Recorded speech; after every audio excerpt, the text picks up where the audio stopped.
Kalaboso ang isang street-level drug personality matapos mahuli ng kapulisan ng bisa ng buy-bust operation sa South Cotabato na nagresulta sa pagkakakumpiska ng hindi lamang iligal na droga, kundi pati na rin ng isang baril. Patrolwoman Brylene Gian Cabonilas, ibalita mo.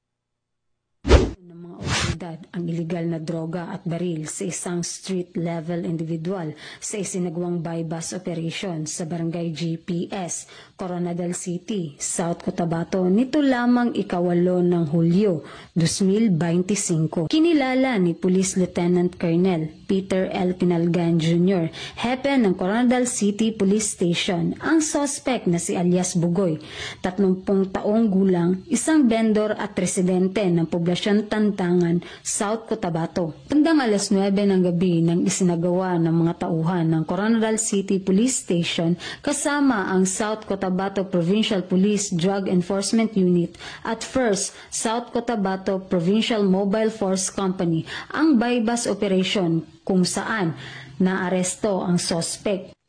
Nakuha sa kanyang pag-iingat ang 3 sachet na hinihinalang shabu na may timbang na mahigit kumulang 3 gramo at nagkakahalaga ng 20,400 at isang pistol na may kasamang isang bala. Nasa kustodiya na ng Coronadal City Police Station ang suspect at mahaharap sa kasong paglabag sa RA 9165 at RA 10591. Patuloy ang pagpapaigting ng kapulisan sa kampanya kontra iligal na droga at loose firearms. Mula dito sa Police Regional Office 12, ako po ang PNN correspondent, Patrolwoman Brylene Jean Cabonilas, alagad ng batas, taga-taguyod ng Balitang Pulis.